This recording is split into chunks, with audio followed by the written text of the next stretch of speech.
Lord, na iyong pinili, Lord, para magpupuri sa iyo, Lord. Hindi po na-aksidente nga nandito kami, Lord. Hindi pinipili ko kami, Lord God, para aawit, para sasayaw sa iyo, Lord God. Salamat, Lord, sa mga buhay na nandito, Lord God. Ang aming mga pangalan, nasusulat ng po, Diyos, dyan sa book of life, Lord. Lord, hindi na po, Diyos, wala sa aming buhay, ang iyong pagpili mo, Diyos, sa bawat isa sa amin. Lord, sa iyo lamang, God, ibabalik ang mga pagpupuri at mga pagpapasalamat sa pangalan ni Jesus. Amen.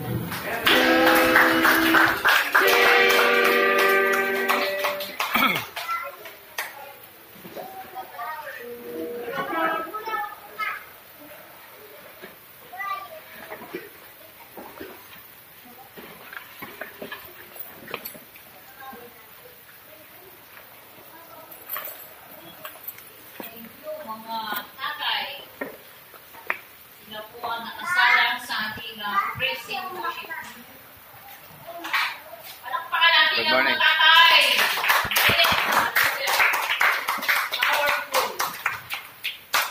Natago naman po tayo sa ating objectness.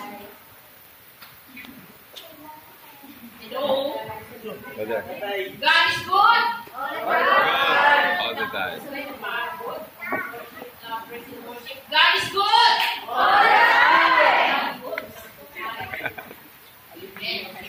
Natago po tayo sa ating object lesson. Ang ating object, isang halaman.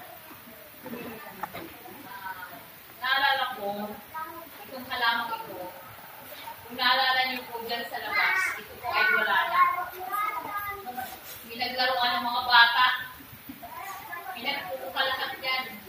Yan, mga gapot, pinaglaruan dyan sa labas. Habang pinagmamasdan kong halaman na ito, magbibigit ko. Nandoon yung aking yung paano pala tayo kung nagiging ko ay lalabas. So, inalagamit ko siya, pinagdala ng lupa. Tapos, nilagay mo lang wala akong nilagay, yung lupa lang yan. So, sa atin, bilang mananampalataya, yung lesson. Kahit tayo ay sabihin na natin wala pang alam. Kahit isa pa lang tayo na nag-uumpisa. Pero kung tayo po ay nagpupursige na matuto, walang imposible sa Panginoon. Tayo ay makikinig. Kung tayo ay nakikinig at lahat ng tinuturo ay ating pinapakinggan, walang imposible sa Panginoon na tayo lalago. Hindi tayo mahigit sa bakit kaya ako, 5 taon na po, may taon ako nagsasamba, bakit wala pa rin ako nagkala? Bakit kung 1 linggo pa lang, ginagamit na? Bakit? Sa Bible. Kasi nga, doon sa nagtuturo sa kanya, hindi niya pinapakalagahan.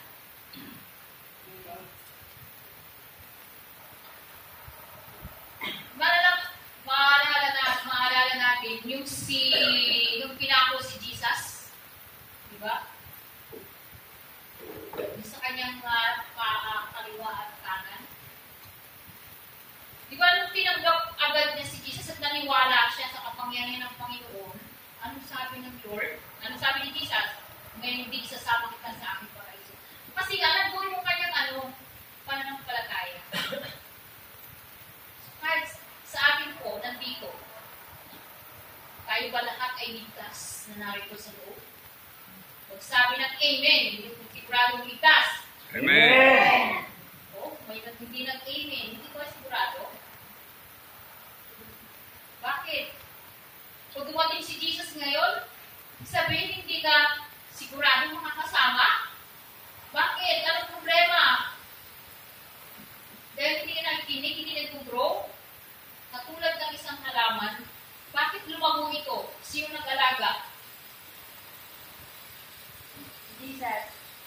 So, ako nag-alaga. So yung marami nagtuturo dito, kung nakikinig tayo, tayong lalaro agad. Diba yung turo ni Sister Rina, napakaganda. Hindi lang tayo maaga. Kung napapakinggan lang natin yan, tayo magtuturo. Diba? Amen? Amen. Kaseryoso nyo. Kung tayo maingit sa lumalago, kailangan mag-pursige rin tayo. Kung paano tayo lumago, spiritual. Amen? Bakit natin ang Panginoon?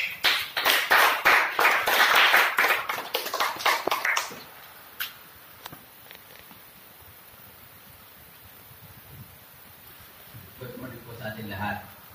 God is good. Good. All the time. Palagpagan po natin ang Panginoon.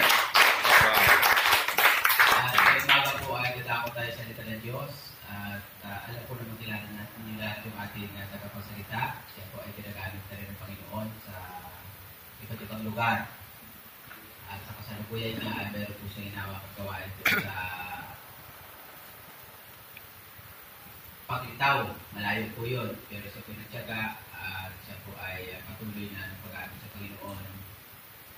At yun, siya ay tinawag ng Lord sa Voice of God Family. Salamat po sa kanya. Ngayon po, patuloy po siya ginagamit dito sa iba't ibang lugar. Kahapon po ay marami po siyang pinalo up na mga bago papatira natin sa Park of Pangulorin. Kita ko rin po dahil sinabi uhaw na salita ng baka. Loobin ni Lord, itong sunod ng maligoy makasama natin dito sa ating gawain. At maganda po sa iba't ibang area pa, kagaya ng Kasapinit, Pintong Bukawi, Tansa, at siya po patuloy na ginagamit ng Panginoon. I-welcome po natin ang lingkod ng Panginoon, kunin pa si Pastor Rudy. I-welcome po natin sa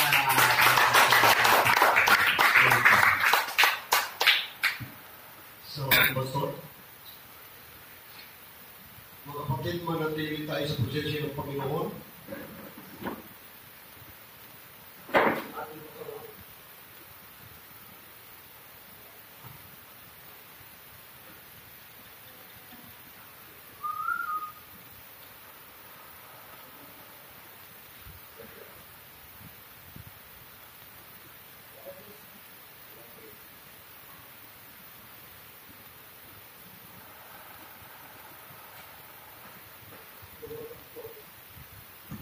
Praise God. Tumayo tayo mga kapatid at pasalamatan natin ang ating Panginoon. Ngayon sa buhay. Una pa man mga kapatid ay magbasa muna tayo ng isang talata bago tayo mag-pray. Basahin natin mga kapatid sa sabay. Ang John 4, 23-24. Kita. And 4, 23-24.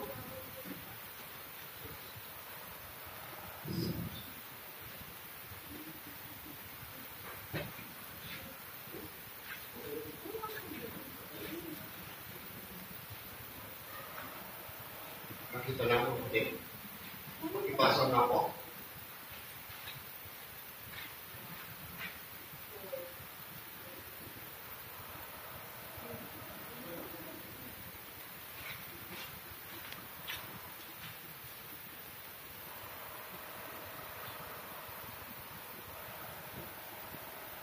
Okay, sabay-sabay tayo mga kapatid. Datapot dumarating ang oras at ngayon na ay sasambahin ng mga tunay na mananamba ang Ama sa Espiritu at katotohanan sapagkat hinahanap ng Ama ang mga gayon na naging mananamba sa Kanya.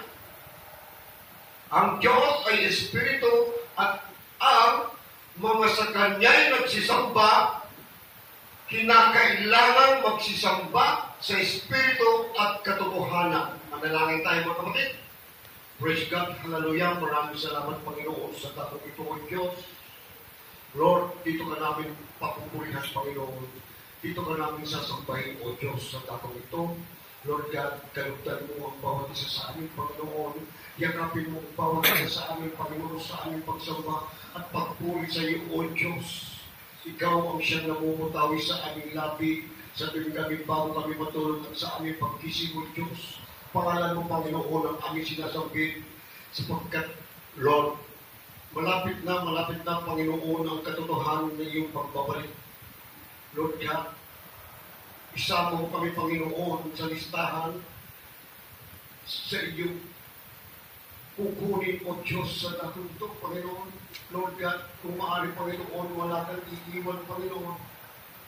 Lord, umaasa kami, Panginoon, na magmamana sa iyong kaharian, O Diyos. Umaasa kami, Panginoon, na magmamana, Panginoon, sa iyong luklukan, O Lord God, na ipinangako mo sa bawat isa sa amin, Panginoon.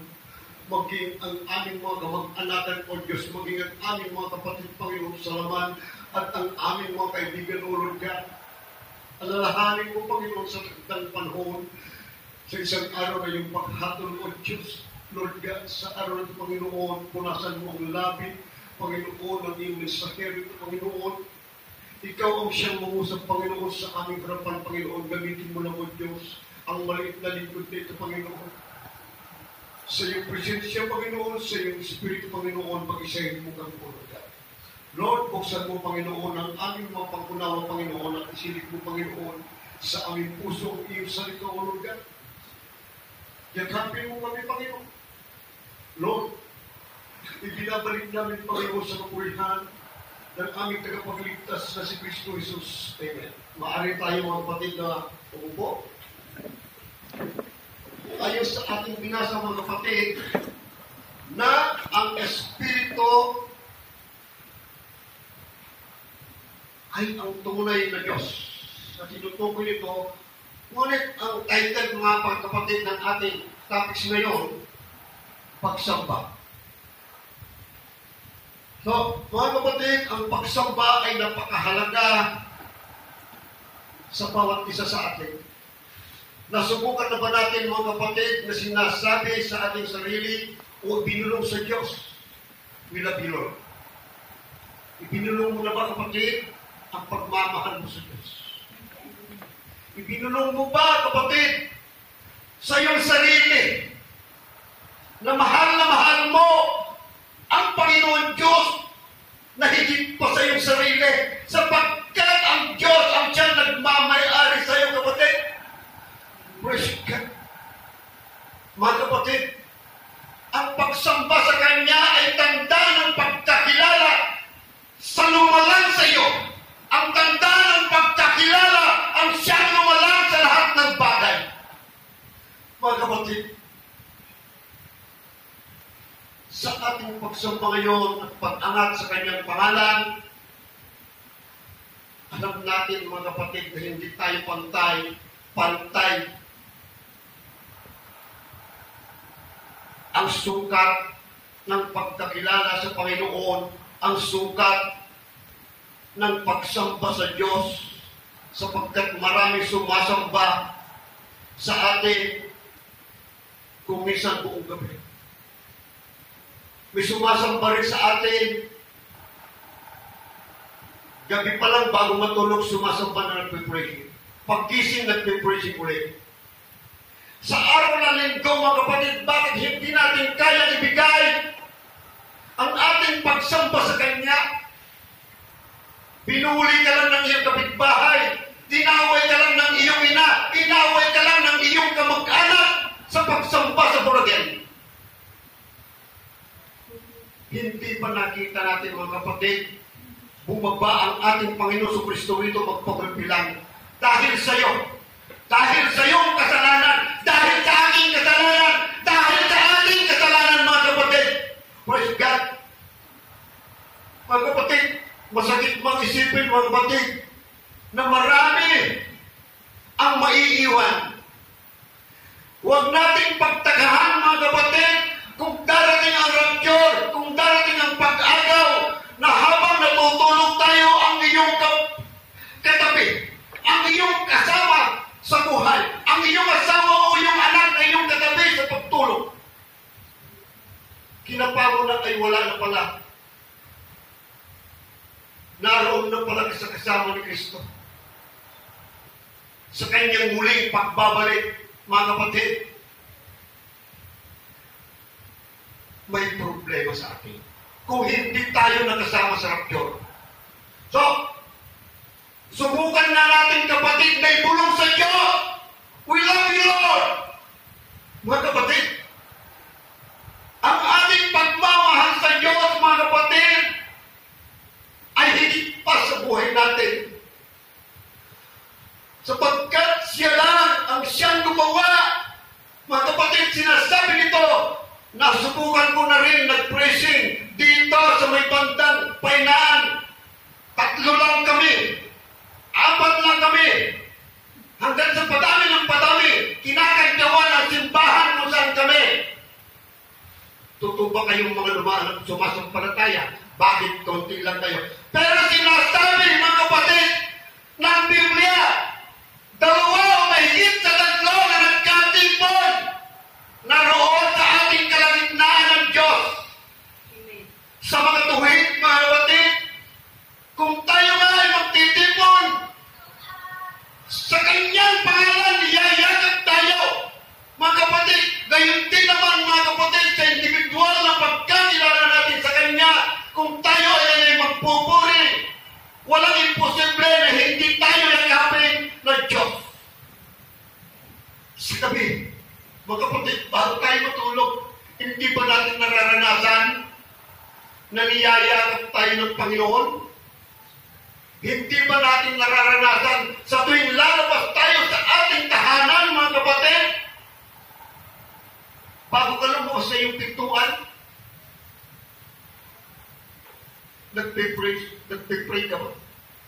Nananalangin ka ba, kapatid, sa iyong kaligtasan? Na maaari nga mapahamak ka sa daan? Na maaari nga masagasahan ka sa daan? O kaya driver ka, kapatid? Ipagpipray mo, kapatid, na si Kristo Jesus ang siyang driver mo. Ipagpipray mo, kapatid, na si Kristo Jesus ang siyang yayakap sa iyo, ang siyang tagapagtanggol mo sa araw-araw, oras-oras, o minuto-minuto. Amen. Praise God. Sa ating Praise the pagsamba, Lord. mga kapatid, paano ba natin kikilalanin ang ating pagsamba? Nga katulad kay David, mga kapatid, kung magpuri, dinadaan sa awit. Manalangin, dinadaan pa rin sa awit. Hanggang sa nakita ng Diyos ang kanyang puso, kapatid, nang haring Saul, mga kapatid, ay nagkasala, sumablay ng maliit lang na kasablayan. Ni haring Saul, nakita ang kanyang kapalit na susunod na isang hari, pero ginamit ng propeta, mga kapatid, na si Haring David ay isang propeta na pinanggalingan ni Jesse, na pinanggalingan ng ating Panginoon si Kristo. Praise God.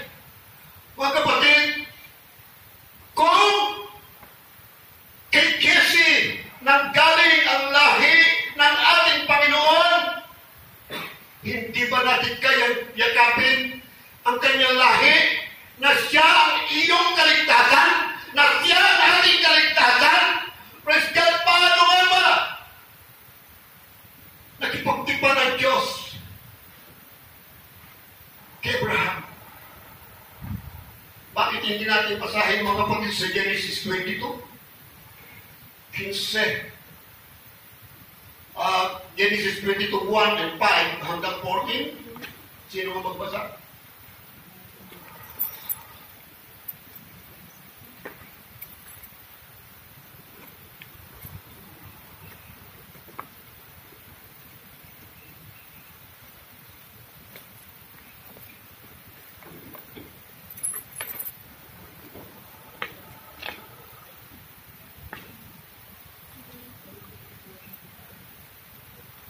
Meron na.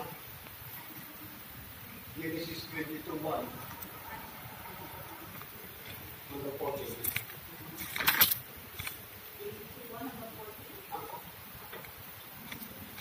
Pagkalipas ng ilang panahon, sinubukan ng Diyos si Abraham. Tinawag niya ng Diyos, Abraham, narito po ako. Doon naman niya. Sinabi 1 or hanggang 14 or 1 or 14? Natalagay sa 14? Sige, tutuloy ko muna ito, tutuloy ko muna itong number 3. Kami sa 14. At si Abraham ay bumangon maaga at inihanda ang kanyang asno.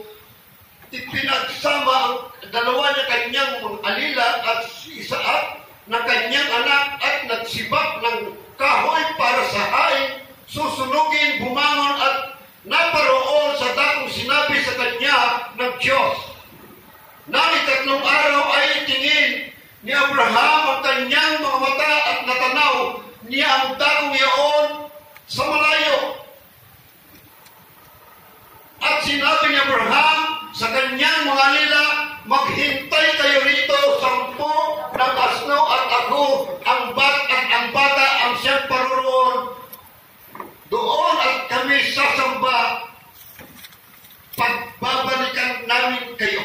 So, meaning, mga kapatid, na tinutukoy nito ni Abraham na ang ating pinagalingan sa lahi ng ating Panginoon na siya nagpagtipan sa Diyos, mga kapatid, hiniling ng Diyos sa Kanya na maghandog siya ng haing buhay.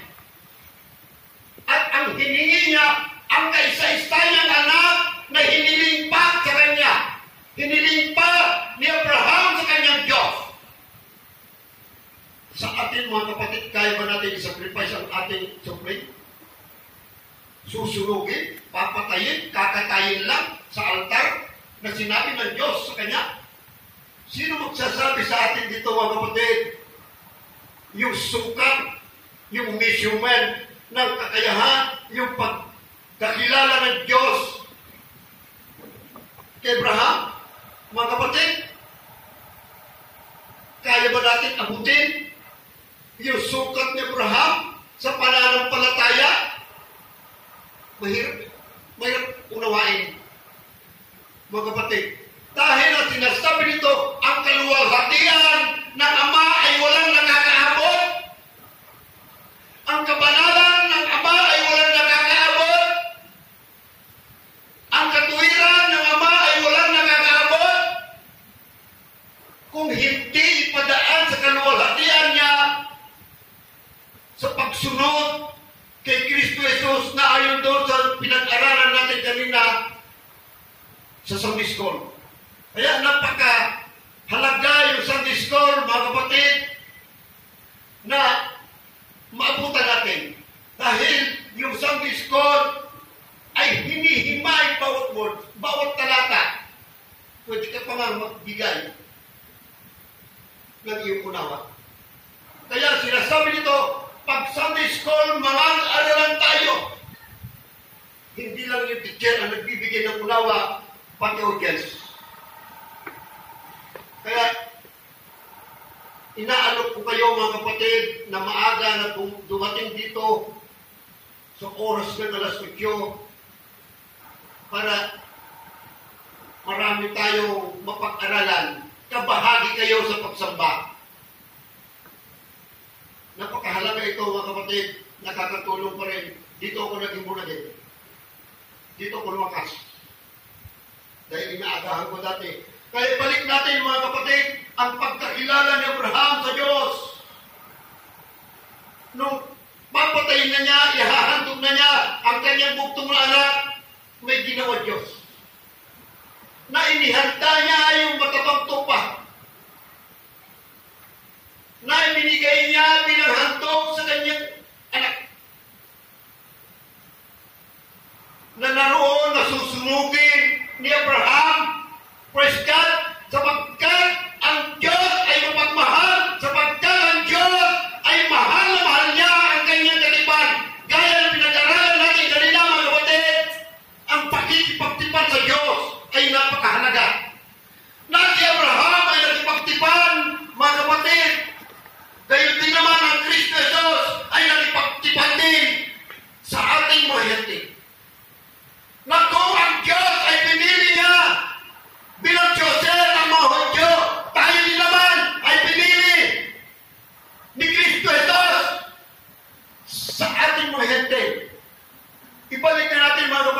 Ephesians 1:4, kung ano'y nandoon.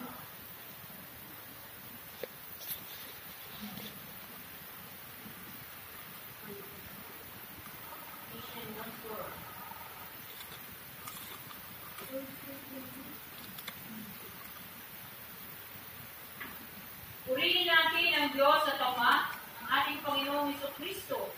Gaya sa pakikipag-isa natin kay Kristo, ibinigay niya sa atin ang lahat ng pagpapalang spiritual mula sa langit.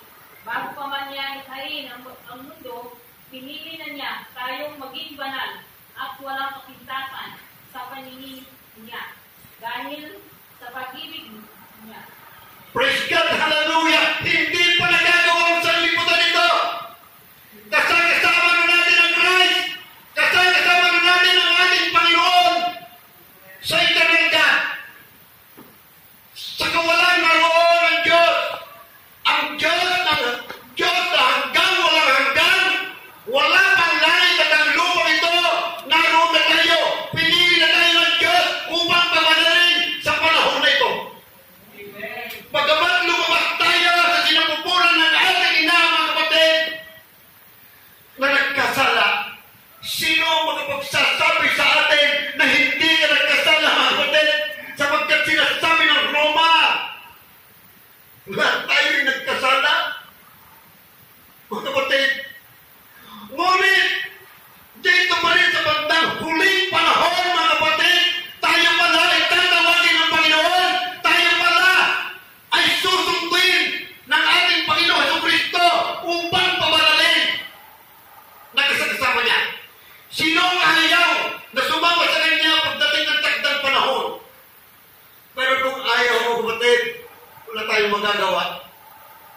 Pero kung gusto rin naman, mga kapatid, dalawa lang ang pagpipilian natin. Na sinasabi ng John 3:16, mga kapatid, gayon na lamang ang pagsinta ng Diyos sa sanlibutan na ito upang ang sino man sumampalataya sa kanyang buktong na anak ay siya'y magkaroon ng buhay na walang hanggan at ang kasunod na buhay. Ang hindi sumasampalataya, mga kapatid, ay magkaroon din naman na walang hanggan kaparusahan. Dalawa lang ang pagpipilian natin, mga kapatid. Walang hanggan kaparusahan o buhay na walang hanggan. Pero kung buhay na walang hanggan, ang pipiliin mo, kapatid, magtrabaho ka. Pagtrabahuan mo ang iyong kaligtasan. Sapagkat ang kaligtasan ng bawat isa sa atin ay individual. Hindi ka maliligtas ng iyong ina. Hindi ka maliligtas ng iyong ama. Ang iyong kapatid, hindi ka maliligtas sapagkat ang kaligtasan ginagawa mo. Bago ang Christ upang hatulan ang lahat ng hindi sumasampalataya sa Kanya. Pero kung sumasampalataya sa Kanya, na ayon sa sinasabi ng Roma 8:1, ang naroon kay Kristo Jesus ay wala na itong anumang kahatulan. So, praise God. Hallelujah. Napakasarap ng uri ng pagsamba. Mga kapatid, ang pagsamba ito ay inalis ito ng Diyos ng anuman humahad lang sa Kanya na gaya ng ginagawa ni Paraon sa Egypto sa ating mga kapatid doon sa Egypt. Noong panahon, 400 years na inalila ng mga Egypto ng ating mga kapatid doon sa kanilang bayan, sapagkat doon itinago ng ating Panginoon Diyos ang lahi ng ating mga kapatid na Israel, ng ating mga kapatid na Hudyo. Habang hindi pa sila pinagpapala. Sapagkat noong una na panahon ni Abraham, mga kapatid, ang lahat ng dadaanan ni Abraham ay pagpapalain niya. Pagkat pagpapalain din naman ang Abraham, ang ama natin sa pananampalataya. So, praise God, napakahirap ba intindihin ng isang pagsamba natin ay hindi ba tayo susunod sa pagsamba, sa oras ng pagsamba? Mga kapatid,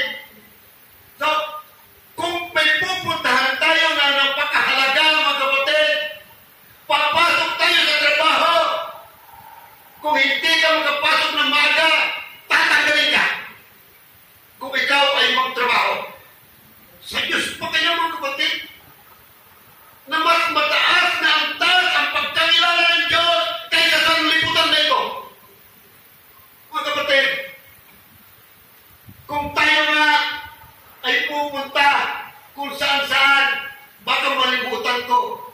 Maaga pa lang aking kumpare, kailangan agahan ko. Baka malimutan ko.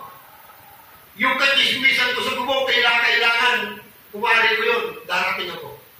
Ganun ba yun? Pero sa pagsamba mo sa Diyos, baliwala lang ba mga kapatid? Ito yun. Kaya napakahalaga ng isang pagsamba at pagkilala sa Diyos, mga kapatid. So, ano nga ba mga kapatid yung ginagawa ng Diyos na alisin ang mga hadlang sa pagsamba na katulad kay Paraon na inutusan ng Diyos si Moises upang ilabas ang kanyang mga kapatid sa Ehipto. Pinipigilan ito ni Paraon mga kapatid, pero ano ibinigay ng Diyos sa kanila? Isang malaking dagok sa kanyang lahi. Isang malaking kasiraan sa kanya. Sapagkat ito ang ibinigay ng Panginoon. Papatayin ang lahat ng humadlang ng paglabas sa Ehipto sa ating mga kapatid. Ginawa ba mga kapatid? Ginawa ba ng Diyos na pinatay ang lahat ng mga panganay sa Ehipto? Dahil napakahalaga kay Paraon na mamatayan ng isang panganay, ibinigay niya yung gusto ng Panginoon. Ibinigay niya kapatid. Kaya ito, yung way na lumabas ng ating mga kapatid at dumaan pa sila sa napakahirap na dako. So, mga kapatid, sa ating pagsamba naman, nawa naman ay inaalok ko kayo mga kapatid, at sino naman ang dapat natin sambahin? Mga kapatid, bakit hindi natin basahin sa Isaiah 46:9?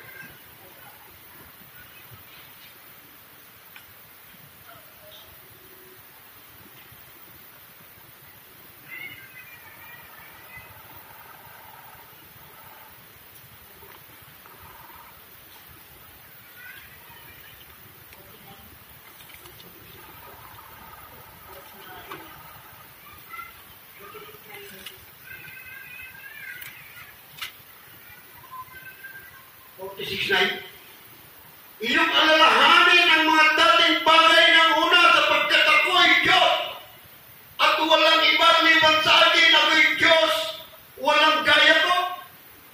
So, yun pala ang dapat sambuhin na walang kagaya, na walang kapareha. Dapat ba magkaroon tayo ng other God?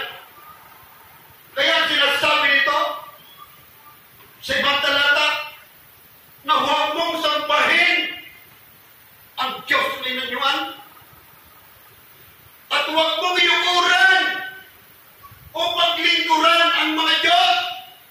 Napakadami mga kapatid. Napakadami rin sumasamba sa mga Diyos. Ngunit sinasabi ng Biblia mga kapatid, iisa lang ang Diyos. Kaya kung titingnan natin mga kapatid na sinasabi nito sa 2 Corinto 4:4, mga kapatid, tinakpan ng Diyos ng kamalian ng mata ng sanlibutan ito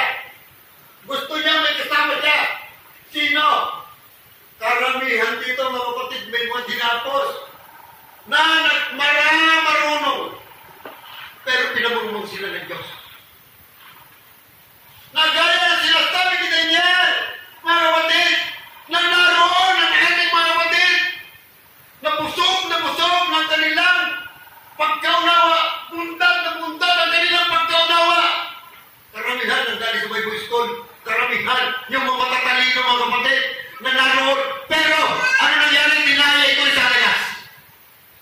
Sila yung nagpapakalat ngayon na hindi pagkakilala kay Kristo Jesus. Tatanungin ko kayo mga kapatid. Yung totoo lang. Nakikilala ba natin ang Diyos? So, basta nga yung unang-unang dyan, sino ba hindi o sino siya?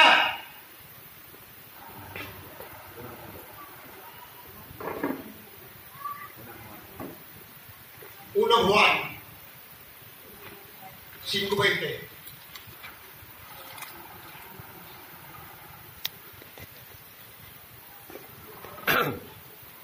Ito na. Sige. At nalalaman natin na parito ang anak ng Diyos, binigyan na tayo ng pangunawa upang makilala natin ang tunay na Diyos. At tayo ay nasa tunay na Diyos sa kanyang anak na si Jesucristo. Ito ang tunay na Diyos at buhay na walang hanggan. Ito ang tunay na Diyos at buhay na walang hanggan. Sino nagsasabi ngayon? Na tao siya. Sino nagsasabi ngayon, mga kapatid? Pagbalik-balik na rin mo man ang Biblia. Isarado mo naman ang Biblia. Pero yung iba nakakaunawa ay naroon. Naroon ang liwa-liwanag. Ito ang tunay na Diyos. Tapos babalik na rin mo ang kaunawaan ng iba. Praise God. So, ito yung dapat sambahin ang lahat at luluhod ang mga tuhod sa lahat ng bansa.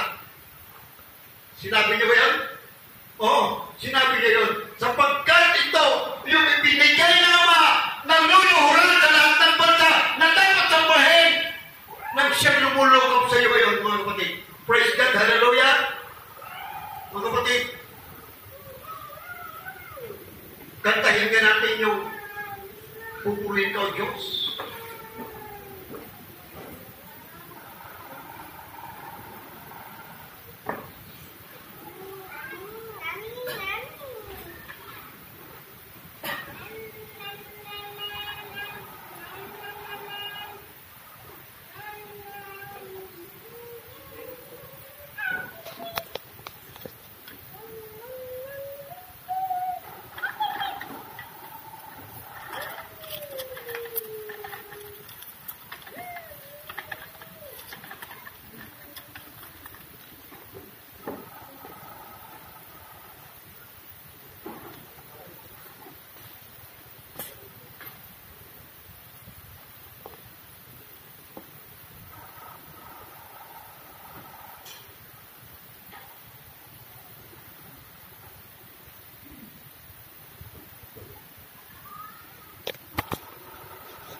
Kumanta.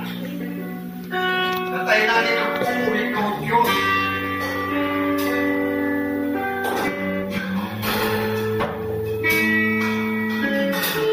Pupuri ng Diyos.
malayo tayong lumulog sa Panginoon. Hayaan natin sa loob ng 3 minuto, ibigay natin yung ating best para sa Panginoon sa umaga. God is here. I feel the presence of God. With the sermon, we'll deliver our mensahero. God is here. Kung kayo po ay nakataban ng presensya ng Panginoon, dapat bigyan natin ng parangal ang Diyos sa oras na ating pagsama-sama. God is good.